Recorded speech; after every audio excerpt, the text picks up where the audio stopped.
माझ्या तमाम पोलीस भरती करणाऱ्या विद्यार्थ्यांनो आणि विद्यार्थिनींनो, आज आपण आलो आहोत. आपला विषय जो काय आपला रेग्युलर विषय असतो त्यापेक्षा वेगळा आज विषय आहे आपला.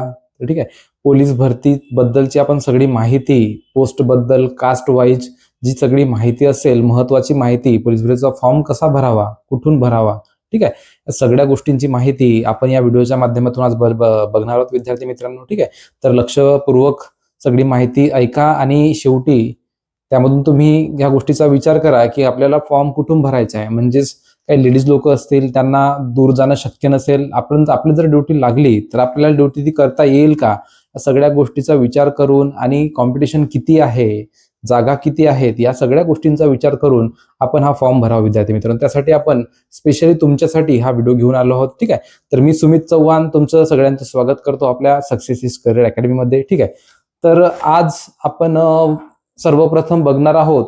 तर सर्वप्रथम आपण कारागृह शिपाई, या कारागृह शिपाई बद्दल सगळी आपण माहिती जाणून घेऊयात. ठीक आहे, कारागृह शिपाई. मग कारागृह शिपायाचा विचार केला तर यावर्षी म्हणजे आपल्या 2025 मध्ये 4 जागून आपल्याला हा पेपर भरता येऊ शकतो. ठीक आहे, 4 जागून म्हणजे कोणकोणत्या जागा आहेत, तर पुणे शहरामधून आपल्याला फॉर्म भरता येऊ शकतो, किंवा मुंबईमधून आपल्याला फॉर्म भरता येऊ शकतो, त्याच पद्धतीनं नागपूरमधून आपल्याला फॉर्म भरता येऊ शकतो, किंवा आपल्याला नाशिक ग्रामीण मधून हा फॉर्म भरता येऊ शकतो. म्हणजे ह्या 4 जिल्ह्यामध्ये, फक्त ह्या 4 जिल्ह्यामध्ये ह्या कारागृह शिपाईच्या जागा आपल्याला दिसतात. ठीक आहे, मग सगळ्यात अगोदर आपण जर विचार केला तर मुंबईमध्ये आहेत 176 जागा, पुणे शहराचा जर विचार केला तर जागा आहेत 130, नागपूरचा जर विचार केला तर जागा आहेत 130, आणि नाशिक ग्रामीणचा जर विचार केला तर तिथं जागा आहेत 118. ठीक आहे, मग आपण जातीनिहाय त्याबद्दलची माहिती बघून घेऊयात. ठीक आहे, मग आपण पुणे शहराचा जर विचार केला, ठीक आहे, पुणे शहर, या पुणे शहराचा जर आपण विचार केला तर आपल्याला एक गोष्ट जाणवते की या पुणे शहरामध्ये जागा आहेत, एकूण जागा आहेत 130 जागा आहेत. ठीक आहे, 130 जागा एकूण आहेत. मात्र या 130 जागांचं जर आपण विभाजन केलं तर ते कोणत्या पद्धतीने तर बघा. ठीक आहे, तर एससी मध्ये जर आपण बघितलं तर एससी साठी जागा आहेत 20. ठीक आहे, त्याच पद्धतीनं म्हणजे ह्या एससी मध्ये पण जर आपण डिवाइड केलं तर आपल्याला दिसतात 6 जागा साधारण आहेत. ठीक आहे, साधारण सर्वसाधारण जागा आहेत. किती जागा आहेत, तर त्या 6 जागा आहेत. त्याच पद्धतीनं महिलांसाठी सुद्धा 6 जागा आहेत. ठीक आहे, आणि अंशकालीन पदवीधरांसाठी एक सुवर्ण संधी आहे. अंशकालीन जर पदवीधर असतील त्यांच्यासाठी 2 जागा या एससी मध्ये आहेत. ठीक आहे, म्हणजे महिलांसाठी 6 जागा आणि अंशकालीन पदवीधरांसाठी इथं 2 जागा आपल्याला दिसतात. ठीक आहे, त्याच पद्धतीनं यामध्येच आपण जर एसटी कॅटेगरीचा विचार केला तर एसटी कॅटेगरीमध्ये जागा दिसतात आपल्याला 6. ठीक आहे, आणि या 6 जागांचं विभाजन केलं तर सर्वसाधारण जागा आहेत 2 आणि महिलांसाठी जागा आहेत 2. ठीक आहे, म्हणजे साधारण जागा आहेत 2 आणि महिलांसाठी जागा आहेत 2. ठीक आहे, एसटी कॅटेगरीचा आपण जर विचार केला तर यामध्ये प्रामुख्याने एक गोष्ट निदर्शनास आणून देतो तुमच्या, की विजे ए जे आहेत, ठीक आहे, विजे ए साठी जागा आहेत 11 जागा. ठीक आहे, जर जे विजे ए या कॅटेगरी मधील पोरं असतील किंवा मुली असतील त्यांनी शक्यतो पुणे शहर प्रेफर करावं असं मला वाटतं. ठीक आहे, विजे एच्या जागा आहेत इथं 11, आणि या 11 जागांचं विभाजन केलं तर यामध्ये सर्वसाधारण जागा आहेत 2 आणि महिलांसाठी जागा आहेत 3. म्हणून महिलांनी तर विजे एच्या ज्या काही महिला असतील त्यांनी पुणे शहर प्रेफर करायला काही हरकत नाही आहे. ठीक आहे, कारागृह शिपाईची जागा आहे. त्याच पद्धतीने आपण ओबीसी बद्दल जर विचार केलं तर ओबीसीचं मी तुम्हाला विभाजन सांगतो.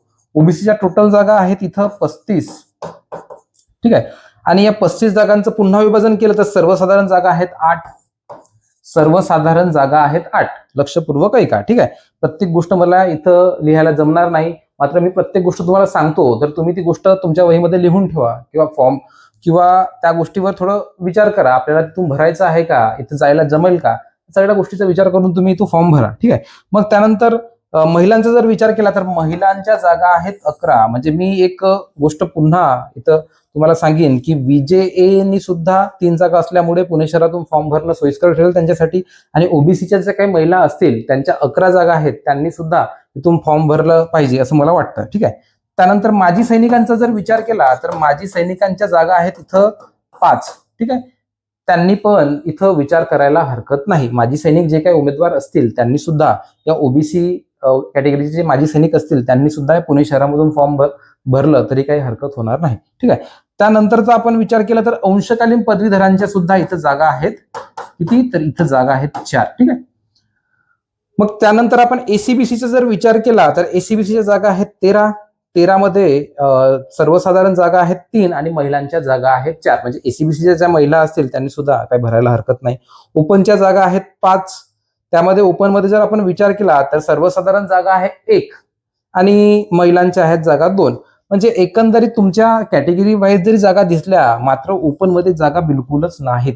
पुणे शहरामध्ये ओपनसाठी जागा नाहीत. ठीक आहे, म्हणून थोडं विचारपूर्वक तुम्हाला जर इथे जाणं सोयीस्कर असेल आणि कॉम्पिटिशन बऱ्यापैकी राहण्याचं विद्यार्थ्यांना, ठीक आहे, या पुणे शहर ह्या जागी कॉम्पिटिशन बऱ्यापैकी राहणार आहे. त्यामुळे ह्या सगळ्या गोष्टीचा विचार करून तुम्हाला हा फॉर्म भरायला पाहिजे. ठीक आहे, आणि ईडब्ल्यूएसचा जर विचार केला तर ईडब्ल्यूएस मध्ये 11 जागा आहेत आणि या जागांचं जर आपण विभाजन बघितलं तर सर्वसाधारण जागा आहेत 2 आणि महिलांसाठी जागा आहेत 3. ठीक आहे, महिलांसाठी जागा आहेत 3 आणि सर्वसाधारण जागा आहेत 2.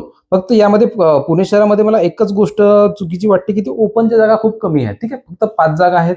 त्यामुळे तुम्ही विचार करायला पाहिजे. ठीक आहे, तुम्ही नॉर्मल तुमच्या कॅटेगरीमधून तर भरू शकता, पण तुम्हाला जर ओपन मध्ये खेळायचं असेल तर त्यासाठी तुम्हाला थोडंसं प्रयत्न करावा लागेल, कारण की ओपनच्या फक्त 5 जागा इथं बघायला मिळतात. ठीक आहे, त्यानंतर आपण दुसरं बघू. ठीक आहे, पुणे शहराबद्दलची माहिती सगळी कळली. ठीक आहे, मग आता दुसरं आपण जर बघायचं तर दुसरी जागा आहे ती आहे मुंबईची. ठीक आहे, मग मुंबईचा जर विचार केला, चला मुंबईचा जर विचार केला तर मुंबईमध्ये बघा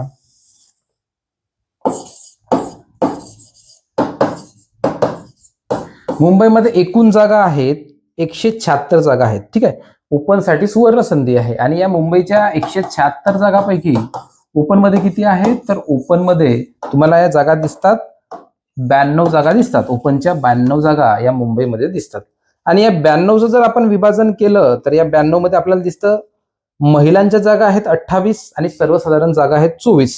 ठीक आहे, म्हणजे महिलांच्या जागा किती आहेत तर 28 जागा आहेत. सर्वसाधारण जागा किती दिसतात आपल्याला तर सर्वसाधारण जागा 24 दिसतात. त्याच पद्धतीने जे माजी सैनिक विद्यार्थी आहेत ते माजी सैनिकांसाठी पण जागा भरपूर आहेत. माजी सैनिकांच्या 14 जागा आहेत यामध्ये. ठीक आहे, आणि अंशकालीन पदवीधरांच्या सुद्धा 5 जागा इथं बघायला मिळतात. म्हणजे जे ओपन कॅटेगरीचे विद्यार्थी आहेत त्यांच्यासाठी ही सुवर्ण संधी आहे.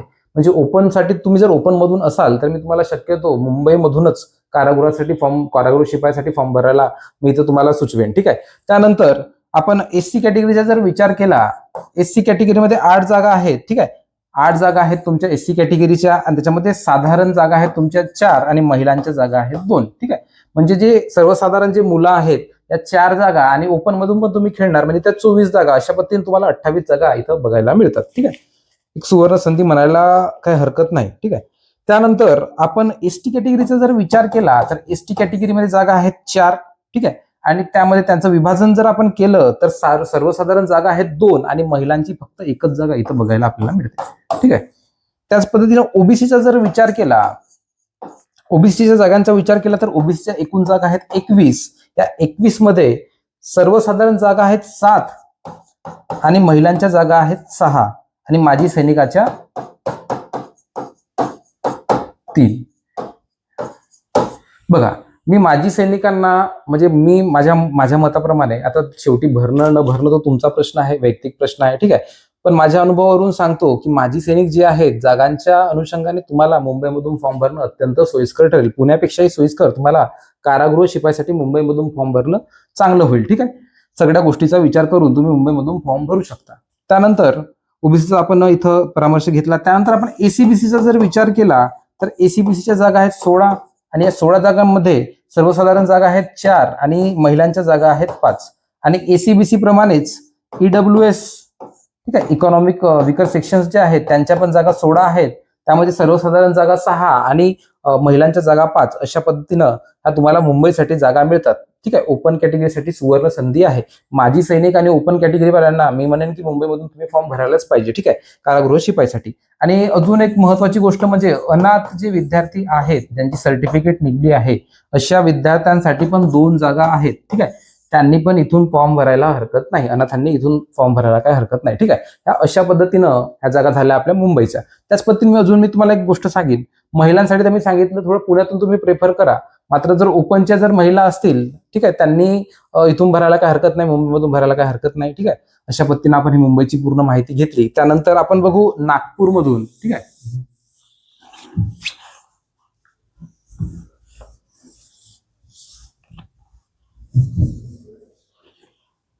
नागपूरचा जर विचार केला तर नागपूरमध्ये आपल्याला जागा बघायला मिळतात. एकूण जागा आहेत नागपूरमध्ये 130 आणि या 130 जागांचं विभाजन केलं तर कॅटेगरी वाईज आपण 130 जागा तुम्हाला सांगतो. तर यामध्ये ओपनच्या जागा आहेत 24, ठीक आहे. ओपनच्या जागा आहेत 24 आणि या 24 जागांचं विभाजन कोणत्या पद्धतीनं आहे? सर्वसाधारण जागा आहेत 8, महिलांच्या जागा आहेत 7, ठीक आहे. आणि माजी सैनिक जे आहेत, माजी सैनिकांसाठी जागा आहेत तर त्या आहेत 4 जागा, ठीक आहे. सर्वसाधारण 8, 7 महिलांसाठी आणि माजी सैनिक 4 जागा अशा दिलेल्या आहेत.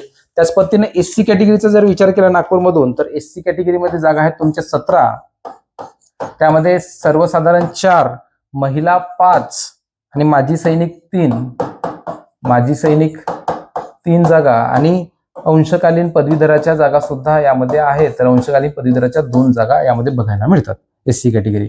त्यानंतर एसटी कॅटेगरीचा विचार घेतला तर फक्त 9 जागा आहेत, त्याच्यामध्ये सर्वसाधारण 4 आणि महिलांच्या 3 जागा आपल्याला बघायला मिळतात, ठीक आहे.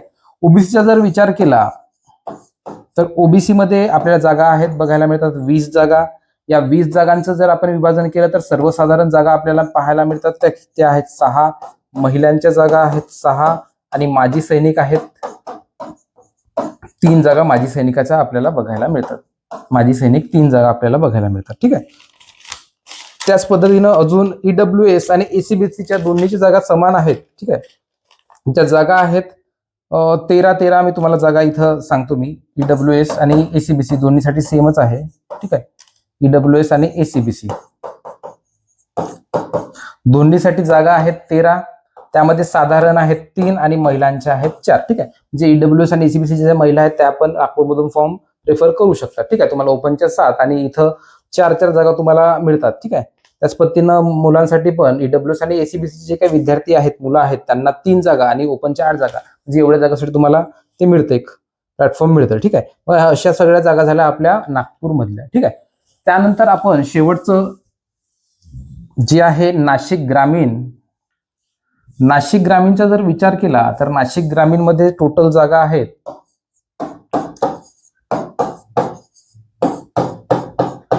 ठीक आहे. नाशिक ग्रामीण मध्ये जर तुम्ही बघितलं तर टोटल जागा आहेत 118, ठीक आहे. आणि ह्या 118 जागांचं जर आपण विभाजन बघितलं तर बघा, एक महत्वाची गोष्ट सांगतो, या नाशिक याच्यामध्ये एसटी साठी जागा नाहीत, त्यानंतर ओबीसी साठी सुद्धा जागा नाहीत, ठीक आहे. म्हणजे ओबीसी आणि एसटी जे विद्यार्थी आहेत त्या विद्यार्थ्यांनी शक्यतो प्रेफर करावं, मुंबईमधून प्रेफर करावं, कारण की तुम्हाला ओबीसीच्या जागा मिळतात बऱ्यापैकी आणि ओपन मधून पण जागा मिळतात.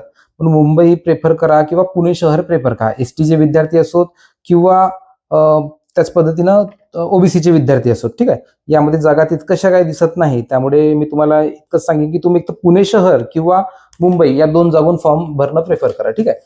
त्याच पद्धतीनं नाशिक ग्रामीणचा विचार केला, एसटी साठी आणि ओबीसी साठी जागा नाहीत. ओपनचा जर विचार केला तर ओपन मध्ये जागा आहेत तुमच्या 51 आणि या 51 जागांचं विभाजन असं आहे की साधारण जागा आहेत तुमच्या, सर्वसाधारण जागा आहेत 13, महिलांसाठी जागा आहेत किती तर 15 आणि माजी सैनिकांसाठी 8 जागा दिसतात.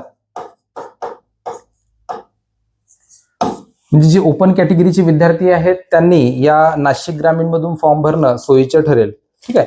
म्हणजे सर्वात जास्त जरी जागा आपण म्हटल्या, ओपनच्या सर्वात जास्त जागा आहेत मुंबईमध्ये आणि त्यानंतर नाशिक ग्रामीण मध्ये जागा आपल्याला बघायला मिळतात. म्हणून त्यांनी ओपनचे जे काही विद्यार्थी आहेत, ठीक आहे, त्यांनी एकतर मुंबई किंवा नाशिक, तुम्हाला जे सोयीस्कर वाटतं त्या पद्धतीने तुम्ही फॉर्म भरू शकता. दोन्ही जागी कॉम्पिटिशन राहणार आहे, शक्यतो तुम्ही नाशिक ग्रामीण मधून फॉर्म भरणं उचित ठरेल माझ्या मते, ठीक आहे. कारण की मुंबईमध्ये कॉम्पिटिशन खूप मोठ्या प्रमाणात आपल्याला बघायला मिळेलच.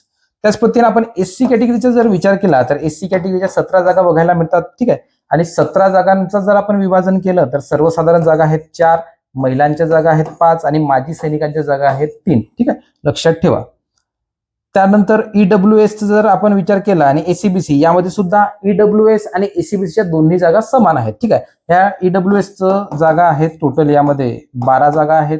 या 12 जागांचा जर आपण विचार केला तर सर्वसाधारण जागा आहेत 2 आणि महिलांच्या जागा आहेत 4, ठीक आहे. मग तुम्ही विचार करायला पाहिजे, जर एसीबीसी आणि ईडब्ल्यूएस महिला असतील तर त्यांनी नाशिक ग्रामीण मधून भरणं तरी त्यांच्यासाठी चांगलं ठरेल, ठीक आहे. तर अशा पद्धतीनं आपण या सगळ्या कारागृह शिपायांबद्दल आपण माहिती जाणून घेतली आहे, ठीक आहे. मग मला असं वाटतं की ते विजे एची जी मुलं आहेत त्यांनी शक्यतो पुणे शहरातूनच भरावा फॉर्म, ठीक आहे. मी तुम्हाला सांगितलं एसटी आणि ओबीसीची जी कॅटेगरीचे जे विद्यार्थी आहेत त्यांनी मुंबई किंवा पुणेमधून फॉर्म भरणं चांगलं योग्य ठरेल, ठीक आहे. नागपूरमधूनही भरला, 9 जागा आहेत. नागपूरमधून जरी भरलं तरी पण त्यांच्यासाठी सोयीचे ठरेल, ठीक आहे. विदर्भातले जे मुलं आहेत एसटी कॅटेगरीचे ओबीसी कॅटेगरीचे त्यांनी नागपूरमधून भरलं तरी चालेल, ठीक आहे. एससी कॅटेगरीना मी शक्यतो तुम्हाला सांगेन की एससी कॅटेगरीची जे काही मुलं आहेत, ठीक आहे, तुम्हाला पुणे शहरामध्ये जागा किती मिळतात? 20 जागा मिळतात. महिला असो किंवा सर्वसाधारण जागा 6 आहेत, ठीक आहे. आणि मुंबईमध्ये 8 जागा आहेत. तर ठीक आहे, तुम्ही एकतर पुणे शहरामधून भरा किंवा मुंबईमधून भरा, दोन्ही जागी तुम्हाला जमतं, किंवा नागपूरमध्ये पण भरू शकता. तुम्हाला जे सोयीस्कर वाटतं त्या पद्धतीनं घ्या. कॉम्पिटिशन सगळीकडे राहणारच आहे, समानच कॉम्पिटिशन राहणार आहे. त्यामुळे तुम्ही विचार करून तो फॉर्म भरायला पाहिजे, ठीक आहे. तर अशा पद्धतीने अनाथांच्या फक्त मुंबईमध्ये 2 जागा आहेत, म्हणून मुंबईच मला असं वाटतं की अनाथांसाठी 2 जागा असल्यामुळे मुंबईतून त्यांनी फॉर्म भरावा, ठीक आहे. त्याच पद्धतीने एसीबीसी आणि ईडब्ल्यूएसचा जर विचार केला तर एसीबीसी आणि ईडब्ल्यूएसचा जर विचार केला तर आपल्याला सर्वाधिक जागा मुंबईमध्ये दिसतात आणि ओपनमध्ये पण त्यांना खेळण्यास म्हणजे ते प्लॅटफॉर्म मिळतो ओपनमध्ये 92 जागा असल्यामुळे. तर ईडब्ल्यूएस आणि एसीबीसीच्या विद्यार्थ्यांना मी सांगेन की त्यांनी मुंबईमधून फॉर्म भरायला पाहिजे, ठीक आहे. ठीक आहे, अशा पद्धतीनं. आणि वाटलंच तर नागपूरमधून सुद्धा ते फॉर्म भरू शकतात, कारण नागपूरमध्ये पण बऱ्यापैकी जागा आहेत. तर अशा पद्धतीनं हा आपला पूर्ण विषय झाला कारागृह शिपायचा, ठीक आहे. तर तुम्हाला आवडलाच असेल, ठीक आहे. मी सगळी माहिती तुम्हाला सांगितली आहे, महिलांबद्दल माहिती सांगितली आहे, सर्वसाधारण माहिती, ही सगळी माहिती मी तुमच्यापर्यंत पोहोचवली आहे विद्यार्थी मित्रांनो, ठीक आहे. तुम्ही बघा तुम्हाला काय, पण प्रत्येकाने फॉर्म भरायचाच, ठीक आहे. जागा जरी कमी असल्या तरीही आपल्याला फॉर्म भरायचाच आहे, आपल्याला फक्त एक जागा पाहिजे. त्यामुळे अशा पद्धतीने तुम्ही नियोजन करा तुमचं आणि कारागृह शिपायसाठी तुम्ही लवकरात लवकर फॉर्म भरा, ठीक आहे. पुढच्या व्हिडिओमध्ये आपण पुन्हा एका पोस्टसाठी सगळी माहिती आपण घेऊन येणार आहोत विद्यार्थ्यांनो. तोपर्यंत मजेत राहा, अभ्यास करत राहा, फिजिकलची प्रॅक्टिस करत राहा विद्यार्थ्यांनो. भेटूया पुन्हा व्हिडिओमध्ये, ठीक आहे. चला, जय हिंद, जय महाराष्ट्र.